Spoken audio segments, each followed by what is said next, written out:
Hello, and welcome to Let's Talk Spoop. I'm your host, Don, and today we're going to talk about an anthology movie that I watched on HBO Max titled The Field Guide to Evil. It looked really interesting. It's on HBO Max. This is an anthology. As I stated, it has 8 separate stories in it. So I'm going to go through each one of these stories, tell you my thoughts, and then give you a score for each individual story, and then an overall score for the entire anthology. So without any further ado, let's go ahead and jump right into it. So it opens up with some text written. It says, "The dreamer awakes, the shadow goes by, the tale I have told you, that tale is a lie. But listen to me, bright maiden, proud youth. The tale is a lie, what it tells is the truth." And then we get animated opening credits. And then in between each individual story, we kind of get this CGI book that shuts and opens. Each story opens with text because they're kind of playing with the book motif. It was weird to me that they used a CGI book as opposed to just like making an old looking book and using that instead. It was just an odd choice, but anyway, so the first story is called, and I'm going to mess this up, but it's called The Sinful Women of Holfall.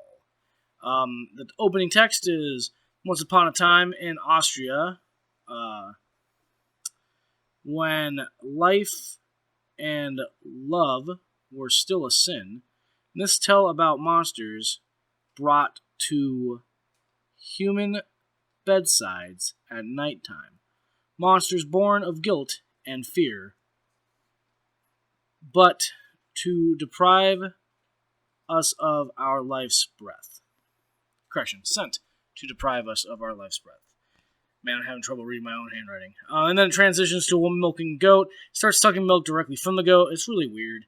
Then she's walking through the woods. She sees this other girl break her nose and rub her broken nose that's bleeding on her underwear. And then they transition to like all the women of the town or village washing their clothes, and like the girl washing her underwear, and the main character's mom being like, "Oh, she's not pregnant, she's on her period. Clearly she's not pregnant." So you're like, "Oh wow, this girl is faking her period." And then there's kind of this weird sexual tension between the two girls. Her mother tells her that it's a sin, and that if she is not careful, it says, if you sin, it summons Trud, Trud. And then girl starts hearing weird noises, and then she ends up having lesbian sex with the other girl in the woods, which was cool. I thought it was hot. And then there's a dead goat, and things start going down from there. Overall, I enjoyed the story. I give it a 4 out of 5. Acting, it's foreign. It's Austrian, and it seems believable, so I drew a little shrug emoji. 2.5 out of 5 because I'm really bad with these foreign movies. The music is very well used. It's not special. It's not great music, but the way that they used the music was just really well done. I gave it a 4 out of 5 for the music because it was just really well done. The atmosphere, there's an unseen attacker. They don't like show it at first, which is cool, but then they do show it, and he looks kind of interesting. I really enjoyed, or no, that's look. Sorry, unseen attacker. Lack of composure. The movie, in my opinion, the atmosphere suffers from abrupt transitions. As just one scene after another after another. It's the same issue I have with the movie The Witch. It's just like the scenes just kind of happen. There's no break in between. So I give it a 2.5 on atmosphere. Look, I give it a 4 out of 5 because it looks great. It's a rural European village. Everything looks believable, and the outdoor locations are gorgeous. And then when they show you Trude, I really like the visual effects that they used for him. So 4 out of 5 for the look. Creep it's the monster is simple but effective. But there's not really enough build-up for the creep. Really, and this is going to be kind of a running theme throughout this entire thing, is these are all short stories, and they don't honestly have enough time to build up that creepiness factor. So this got a 2.5 out of creep, or 2.5 out of 5 for creep, for a total of a 3.3 for the Sinful Women of Hallfall, which is Austrian. So next we go to a Turkish story called Haunted by Al-Karisi, the Childbirth Jinn. Al-Karisi is a demon of childbirth in the form of an old woman, sometimes appearing as a cat or a goat. So that's the opening words, right? And then we get to this Turkish fort in the distance, and this woman watching TV while she's taking care of an older lady. She steals this old lady's pendant off of her shirt. The old lady starts kind of freaking out, but she's old and frail, and she can't do anything about it. And then, I forgot to mention this, but the girl is pregnant. Then she hears the goat outside, and her water immediately breaks while she's like, we got like a scene of her face while she's giving birth to this baby, and we see the goat's face. And then back to her face, the goat's evil eye. Now there's baby. The patient is whispering, and the opens her eyes, and she's got the goat's eyes. And it's really an isolation story. The girl has some freaky dreams. She's taunted by the goat. There is a violence against the goat in the movie, so if you're one of those people that doesn't like violence against animals, you may not appreciate that. I gave it a 3 out of 5 for story. Not bad, not great, but definitely not bad at all.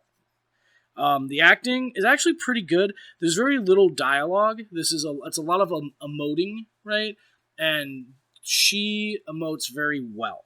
So 3.5 out of 5 for acting. The music is sad and melancholic. 3 out of 5 on music. The atmosphere is not very well built up. Just like I said kind of with the previous one about the creepiness factor, same thing with the creepiness factor here. They don't really take the time to build a creepy atmosphere. So 2 out of 5 for atmosphere. The look, it looks realistic, so, but there's no real like monster or anything. So no, the dead goat, I guess, kind of looks real. I don't know. So I give it 2.5 out of 5 for look. And then for creepiness, it's good, but just like before, there's not enough build-up. 2.5 out of 5 for creep, for a total of 2.8 for Haunted by Al-Karisi, the Childbirth Jinn, which is Turkish. Next, we have The Kindler and the Virgin, which is a Polish story. This is an allegory of magic and the desire to gain complete wisdom. But the mind that knows all can be a very dangerous thing. That's the opening to the story, and it kind of sums up what they're going for entirely. Like, it's exactly what they're going for. So you get your kindler pushing his barrel of kindle down this road in the winter, and all of a sudden this creepy-looking chick dressed all in white shows up, jumps on his back, and whispers in his ear that if he can eat 3 freshly deceased hearts, he will gain all wisdom and power. So he goes grave robbing and starts eating hearts. The story kind of ends abruptly. For story, 3 out of 5. Acting is still 4, and I don't know. 2.5 out of 5. Music, good. It sets the mood. It fits very well. It's a 4 out of 5. Atmosphere, it makes you really uncomfortable to watch, but not really scared or creeped out. It's just weird to watch this guy eating people's hearts. 2 out of 5 for atmosphere. look, gross dead hearts, like I said before. Watching him eat them is pretty gross. Looks like it's set in the late 1800s, maybe early 1900s. One of my favorite things is that the first time he bites into a heart, he immediately vomits. It cracked me up. It's not creepy, but it is gross. So 2 out of 5 for the creepiness factor to give you a 2.8 for the Kindler and the Virgin, which is Polish. All right. So now we're going to get to the story that I don't want to talk about because I literally went on a rage bender after watching this story. It upset me so much because it's the American story and it's horrible. The name of it, to just start it off so you know what we're going into, is Beware the Melonheads. And then it opens up with, there are humanoid children found in the northern woodlands of the United States. They are said to possess a abnormally large cranium and are known to be aggressive, violent, and possibly cannibalistic. And if that doesn't tell you that this is going to be terrible, it's going to be terrible. So we get a family, we get an opening shot of rolling hills and stuff like that, which is pretty nice. And then dad driving a truck. It's bright and sunny. They stop and the kid gets out and he looks off and he zones out. And then they go to their place that they're staying in the woods for the night. And the mom and the dad are horrible parents. They are super inattentive. And then the kid meets a mysterious child in the woods who hides his face and tells his parents about it, and his parents immediately dismiss it as imaginary, and then it's terrible. I absolutely hated it. 1 out of 5. I hated it. Just horrible. Acting, horrible. I gave it 2 out of 5. The child cannot act. The adults can barely act. 2 out of 5. Honestly, I probably should have given it a 1. I might have been being generous at the time. The music is appropriate. That's about the best I can say. 2.5. The atmosphere. Not enough time to build into any desire to care at all. 2 out of 5 for atmosphere. It sucks. Look, massive woods. And then you get to see the melon heads. And they look silly. I don't know if Jeremiah can show you guys just a still from this movie, but it is upsettingly silly how these melon heads look.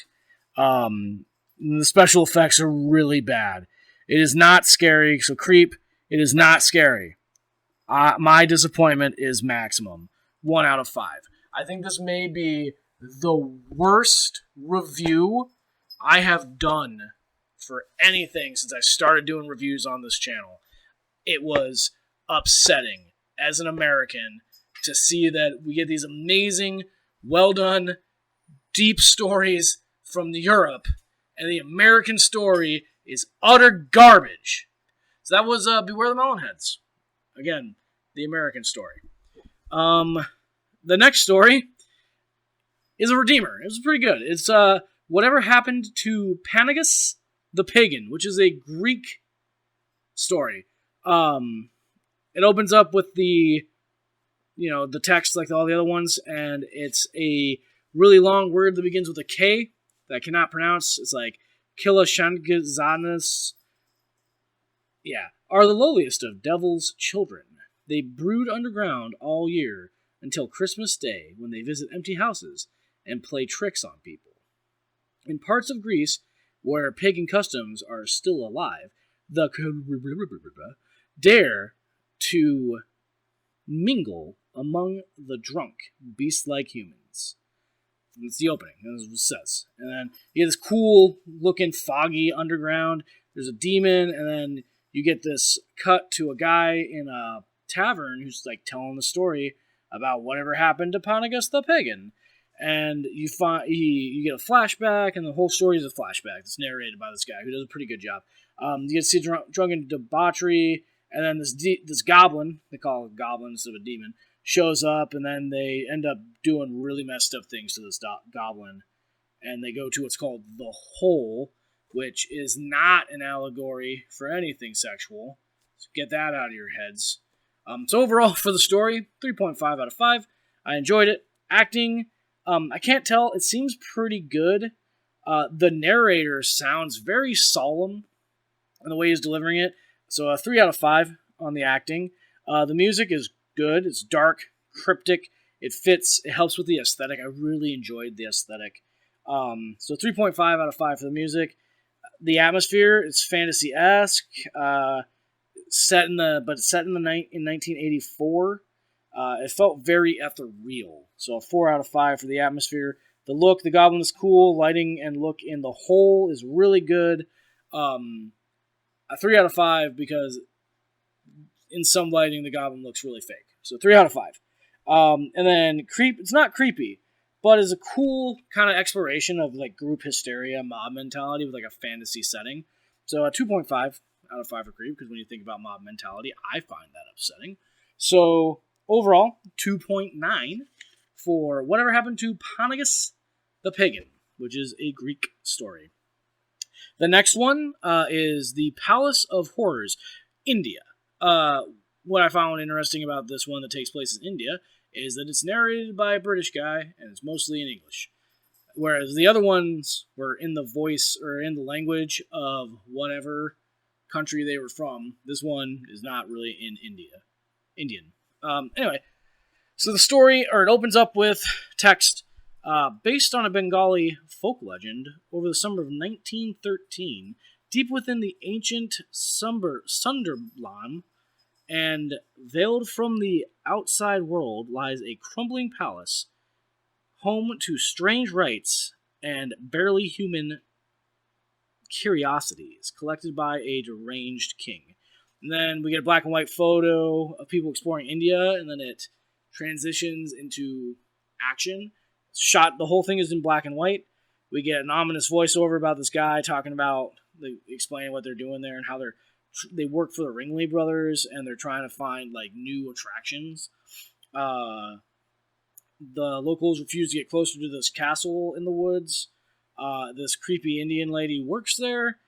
She leads them in, and then they come into this room that's full of, and I don't want to use this word, but that's the only word I can find to describe it, freaks. Like people with like tusks and tentacle faces and stuff like that. And she says that there's this holy site underneath it. Obviously, the white people want to see it. Obviously, she tells them not to. I'm sure you can assume where it goes from there. Pretty generic, honestly, for the story. 2.5 out of 5. The story is about white people not respecting native culture.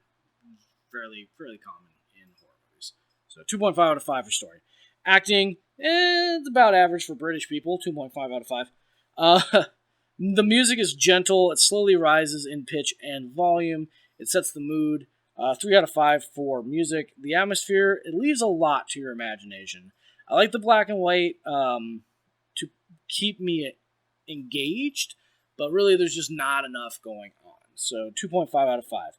The look, black and white. The freaks, I put that in quotations, look creepy and very unhappy. They're made to look, the movie is made to look how a black and white movie would look. So they did a good job on that. 3 out of 5 for look. The movie's not creepy so much as disconcerting.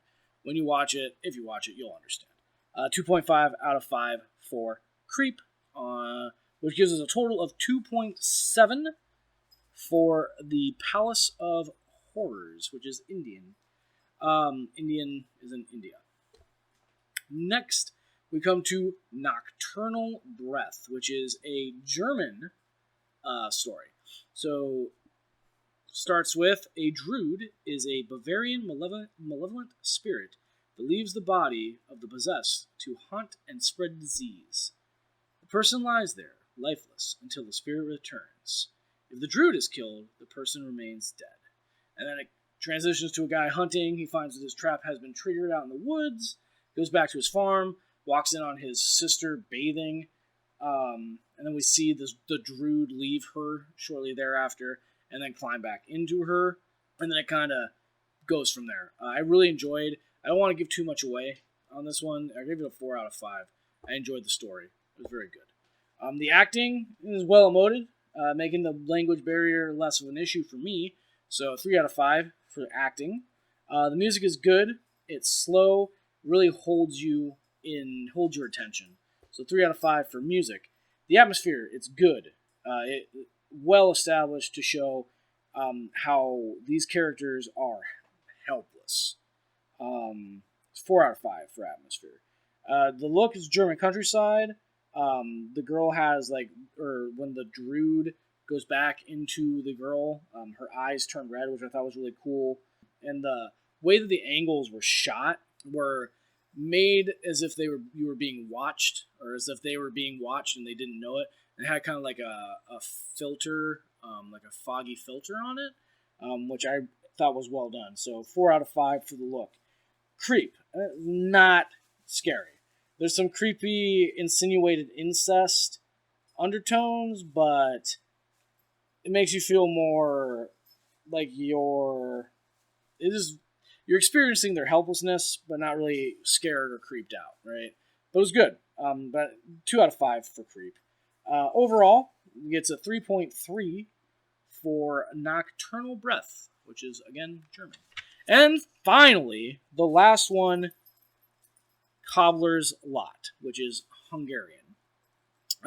It's loosely based on the folktale, The Princess's Curse, in which two brothers vie for the attention of a princess. And then this whole movie is shot as a silent film. And I loved it. So you get scenery, you get the scene, and then it tells you what's going on, or what they're saying. And you get scene, and it tells you what they're saying. It was good. And it talks about how these two brothers who work together to make shoes fall in love with the same woman because of a weird foot fetish, and one of them goes on a quest to bring back this magical flower so she'll marry him, and things don't go as according to plan. 4 out of 5. Loved the story. The acting is over-dramatic. It's melodramatic. It is 100% on purpose. It's amazing because of it. I loved it. 4 out of 5. The music is entertaining.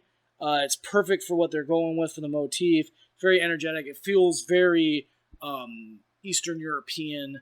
It's really good. 4.5 out of 5 for the music. The atmosphere, it's shot as a silent film, but in color, and I loved it.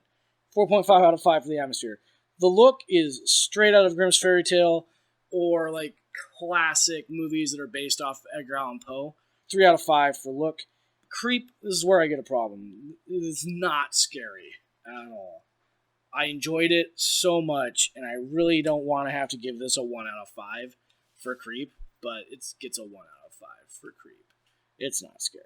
So overall, 3.2 for Cobbler's Lot. So when we tally up those 8 scores together, you get a grand total of, drum roll please, 2.8 out of 5 for The Field Guide to Evil. However, if you watch The Field Guide to Evil and you just completely skip over the American episode, you get a 3. Flat out 3, because this movie is good, and I strongly recommend it, aside from Beware the Melonheads. And that, again, is The Field Guide to Evil.